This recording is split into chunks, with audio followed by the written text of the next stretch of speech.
The IMF and Western lenders generally are not actually interested in you paying them back. They don't want you to pay them back, because when they loan you money, they're calling it a loan, and you think it's a loan, but what they're actually doing is buying you. So they don't want the money back. They want what they bought, which is your whole country. Welcome to Candid Africa, truthful and unapologetic. That the president of Kenya has long been regarded as a Western client, if not a puppet. And that's not without reason. He has regularly ingratiated himself with the West. He has been pursuing neoliberal economic policies within Kenya that have made the lives of the people increasingly miserable. And so this has resulted, predictably, in protests that began peacefully and turned violent because of the police. The police shot at peaceful protesters.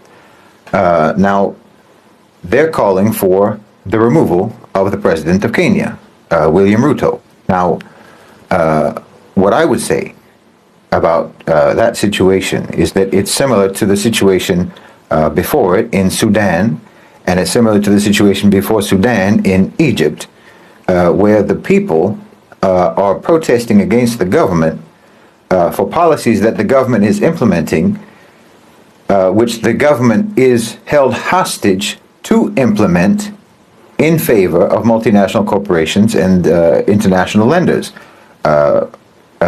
chief among them the International Monetary Fund. In fact, the bill that stirred the protests in Kenya initially is basically an IMF bill, a structural adjustment reform, an austerity measure that is being demanded by the IMF of the Ruto government.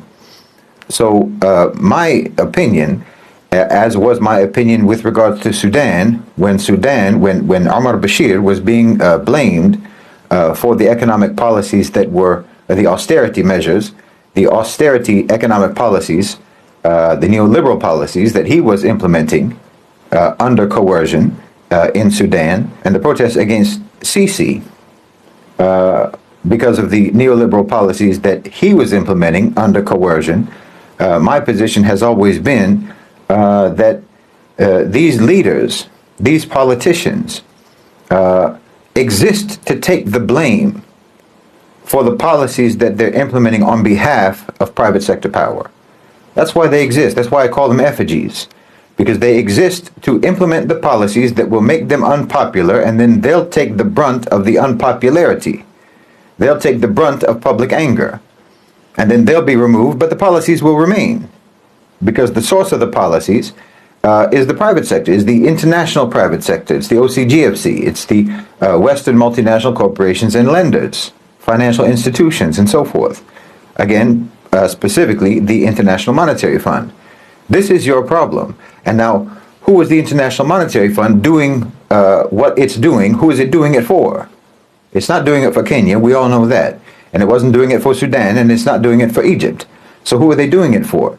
And when you identify who they're doing it for, then those are the private sector players, those are the power brokers that it makes more sense to me that the population should be protesting and should be directing their activism and their opposition towards those actors on the political and economic scene in Kenya, not the government. Now, I'm not speaking up in favor of William Ruto. There's a lot of problems with his government, certainly, without question, just as there were problems with the government of Omar Bashir, and there's certainly a multitude of problems with the government of Abdel Fattah al-Sisi. But when you're talking about specifically the way that they're managing the economy, you have to understand that they are not the managers of the economy. Their lenders are the managers of the economy, and the lenders are managing the economy in such a way as to benefit Western multinational corporations. So, for example, in Kenya, you should look at Coca-Cola. You should look at General Electric. You should look at Standard Chartered. You should look at Barclays Bank. Look at Safaricom, Nestle, IBM, and look at Toyota. These are the beneficiaries of the economic policies. These are the beneficiaries of neoliberalism. They're the ones who are holding the government hostage. And they're doing it by means of the IMF. So your president, and again, whether it's Kenya or whether it's Sudan or whether it's Egypt or whether it's Pakistan and many other places around the world, and increasingly you can say the same thing about countries in Europe, these governments, these politicians are hostages, and the policies that they're implementing are essentially like when you see a hostage being forced to read a list of demands.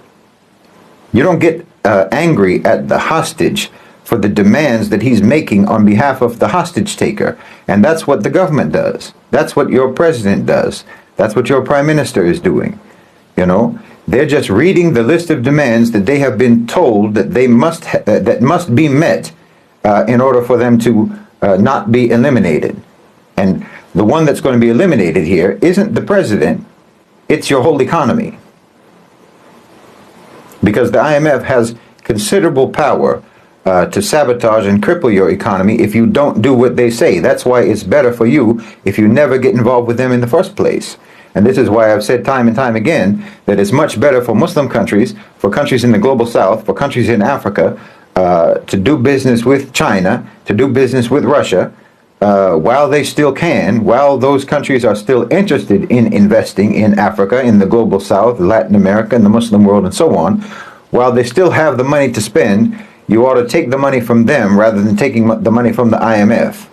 Because the IMF and Western lenders generally are not actually interested in you paying them back. They don't want you to pay them back. Because when they loan you money, they're calling it a loan, and you think it's a loan. But what they're actually doing is buying you. So they don't want the money back. They want what they bought, which is your whole country. There we have it. That has been our candid speech for today.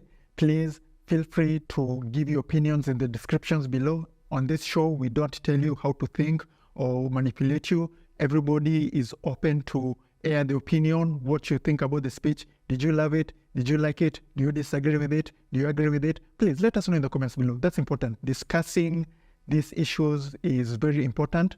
So with that said, please make sure to like, subscribe, and hit the notification bell. Share this video with friends and family. It's the best way for YouTube to spread this video further, okay? So it's been me, Mikey Mushi from Tunacheki. And always remember, Africa is watching.